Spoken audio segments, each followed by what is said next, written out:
So I'm a black farmer, and a lot of people are wondering, why are black farmers not panicking like a lot of white farmers? Well, let me explain to you the reasons why. It's because white farmers have been handed everything to them, a lot of them. Not saying all of them, but a good bit of them. And by that I mean this. MLK even pointed out, he says, farmers in the West and the Midwest who were white, they were given land, they were given money, they were given training, they were given a lot.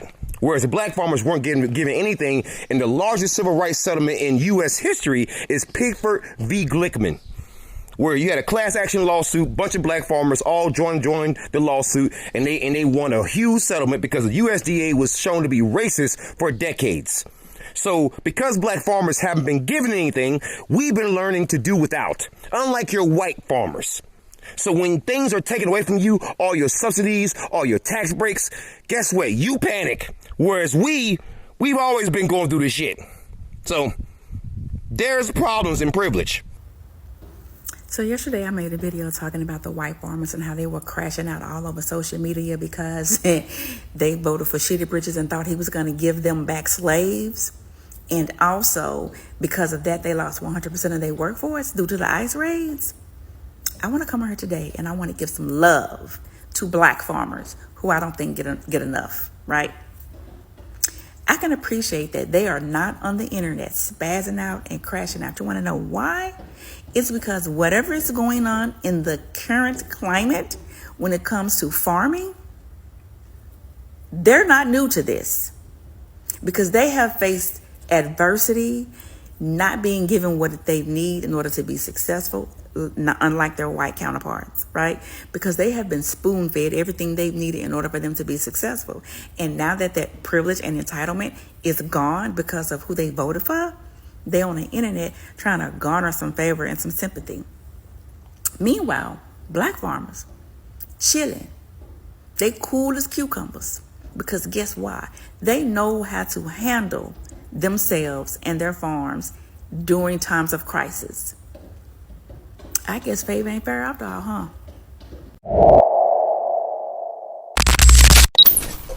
Guys, welcome back to the channel once again. I hope you are doing fine whenever you are watching this episode from. Now, probably you've seen white farmers crashing out, complaining and crying that they are going bankrupt. Others are even filing for bankruptcy. Others are even praying for the government and asking for the government to at least give them hands out, bailouts. But unfortunately, the government isn't doing that. And these farmers are losing everything. They don't have workers. They don't have funds to run their day-to-day activities on their farms. But again, you will realize that we have some black farmers who are just doing super fine and great. In fact, they are not even complaining. They are not crying. They are doing well on their farms. Their farming is progressing on very well. They have their own ways to work on their farm. They don't require the government to come and chip in so that they can progress through their farming. And white farmers are asking, why aren't these black farmers complaining? We are all in the same country. We are all doing or planting the same crops, doing the same thing on our farms. Why are we crying so much and yet black farmers are not crying? And in this video, black farmers are going to reply to this question. They are going to tell them why they are not suffering, why they are not complaining, because apparently some black farmers are saying they are used to this. They don't depend on the government, and they are not like white farmers who are always spoon-fed by the government through funding and all that. So let's watch these videos together, guys, from these black farmers, and then we'll be sharing our opinions at the end. I'm in my greenhouse planting some vegetables.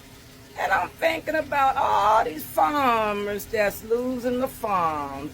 All them white farmers. Not the black farmers, because we donating to them. You don't hear the black farmers crying the blues, but them white farmers, oh shit, they talking about they losing their farms now because of Trump. But they voted for Trump. But they losing their farms. Right.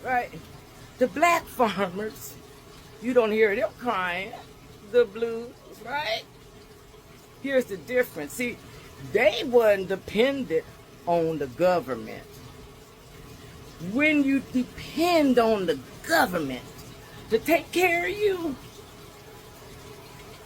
My daddy told me never depend on the government. Now, see, if they cut my little Social Security check, I ain't gonna say little, but because I can use that piece of coin that I worked for. You understand? I worked 32 years for my monies, for my coins. So it's mine. But I didn't depend on the government in my retired life. You don't depend on the government. No. Anyway, back to the farmers that's losing their farms. I can't even say I feel sorry for you. But this is what I'm going to do. Look here, people. Let me tell you something. Oh, look at here. This is going to be some good eating right here. You understand what I'm saying? Look here. I just grow my own stuff. Look here. That's what I'm doing right there. Yeah. So, I ain't worried about them white farmers losing their farms. I ain't even feeling sorry because they voted for Trump. You get what you asked for. You asked for the tariffs, you got them. Okay, I want to address something that I saw on YouTube in regards to a question on why we are not hearing from a lot of black farmers during the midst of this economic decline here in the United States. A lot of black farmers have had to learn to be self-sufficient without government support. So in my opinion, that's why you're not really hearing from a lot of black farmers right now, because there's not a lot of us, and a lot of us don't have loans like that. There's been a push, I know, within my circle of people to make sure that your land is paid off and that you are not relying upon the government in order to feed your family.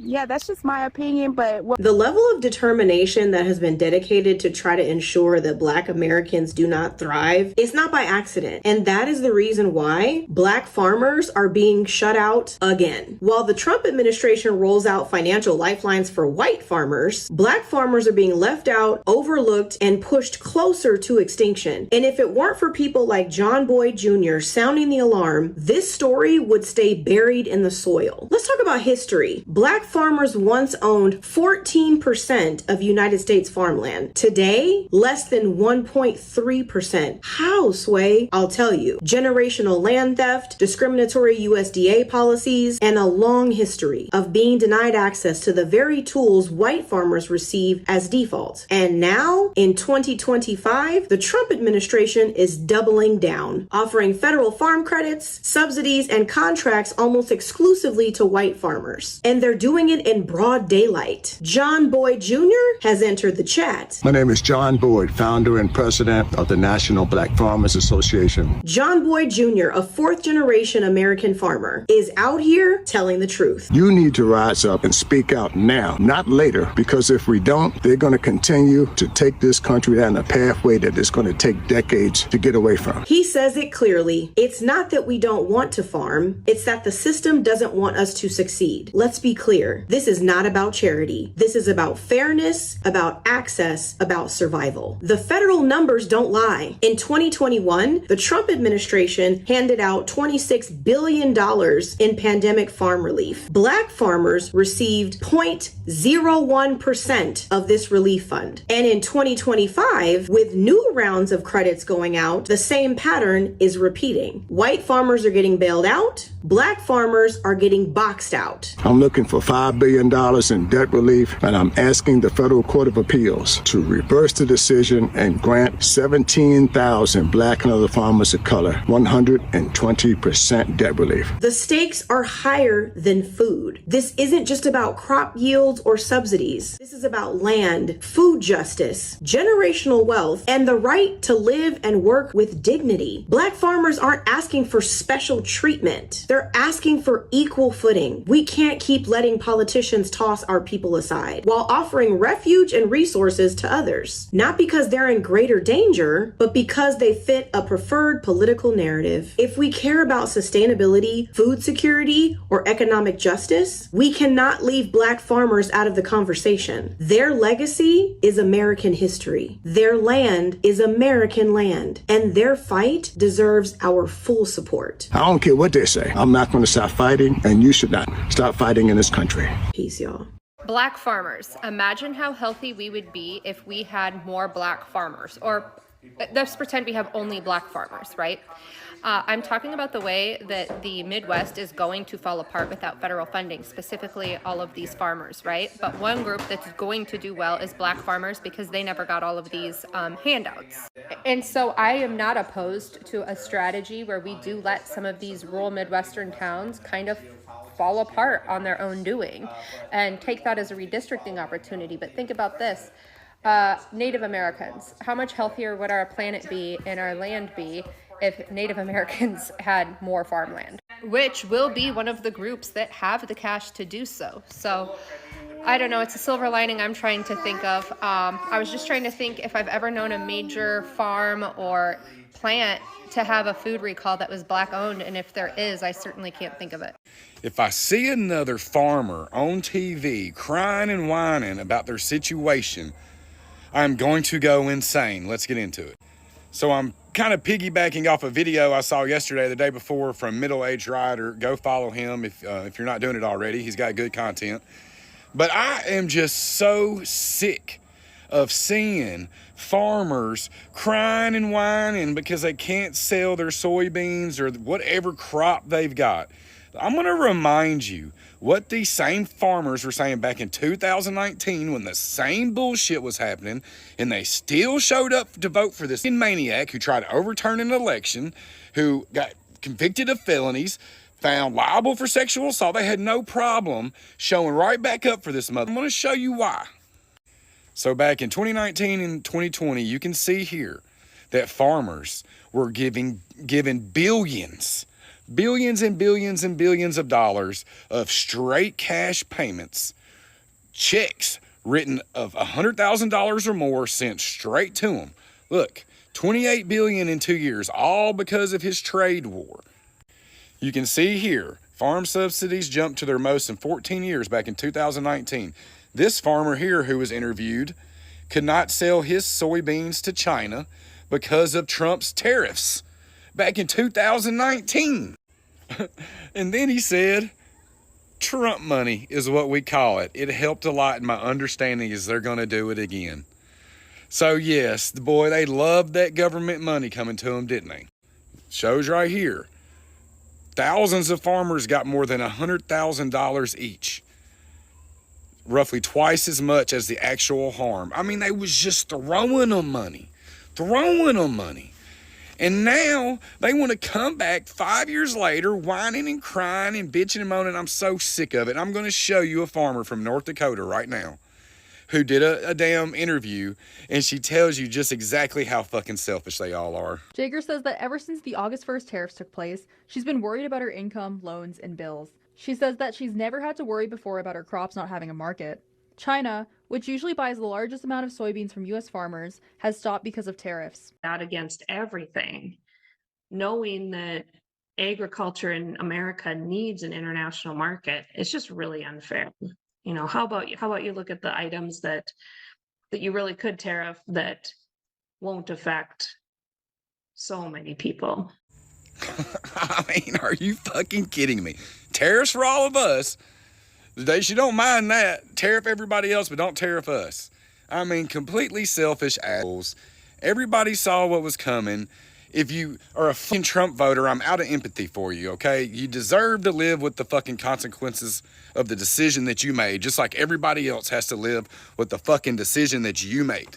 So if we say that these white farmers are always spoon-fed by the government, we mean you can see the things, the economy is affecting them the most right now. For example, these tariffs. These tariffs have finished these farmers to an extent. Some of them, they can't progress with their agriculture or their farming. Some of them, they can't sell their products. Some of them can't sell their crops because, for example, tariffs on their crops have led other countries to flee away to other countries to buy their crops. For example, soybean farmers in Arkansas, yeah, these farmers, they depend on other countries like China, who are the biggest consumer of their soybeans. Now, Trump's tariffs came. This China went to other countries like Uruguay and Argentina to purchase their soybeans there because of the Trump's tariffs that affects the farmers. And then at the same time also, after they've seen that their crops are not being bought, they have decided, you know what, let's just beg the government to give us handout. And then the same time also, the government went ahead and bails out the same country, the biggest competitor of soybean farmers, which is Argentina, making soybeans rot in their farms with no market, in fact zero market on soybean farmers. And you know, when a product is too much available, the consumers will, the price will decrease in the same country, and the consumption of that crop or that product will decrease. So these crops are rotting in their farms. They don't have markets because of Donald Trump's tariff. They don't have workers because the same time again, Trump and ICE raids raided on their farms and took away immigrants who are working on their farms. Now, these farmers, the same time, they don't have place to sell their crops, they don't have workers to work on their farms, and they are asking the government for bailouts to at least manage their day-to-day activities on their farms, which means all these this impact is coming from the government side. But you realize that while this is happening, black farmers are not complaining. Why? Because black farmers are doing their own work with their families on their farm. They don't depend on the government. They've worked so hard for their farms. They've bought the tools themselves, and they know how to work on their farms without depending on immigrants, or they have their own markets behind the scenes. They don't depend on these tariffs to sell their products, because apparently these black folks are planting or farming crops that they can sell within their black community, and black people are known very well for supporting their own, so they sell these products within themselves. They don't need other markets to purchase their products. And at the same time also, you will realize that they are exchanging these products with other products within black community. So they don't depend on the government, which is spoon feeding these white farmers. You realize again that these white farmers who are complaining, they are fully dependent on the government. And the black people, they are not fully dependent on the government. They are depending on their own, because they are saying they were used to this since time. They are used to this. The government forgot about them. But what can they do? They will continue farming on their own. That is why you are seeing some of these white farmers are complaining, but black farmers are not suffering. In fact, they are progressing on very well, doing their own in their farms, and they are not complaining. Tell me what you think about this episode in the comment section, guys, and see you in my next episode.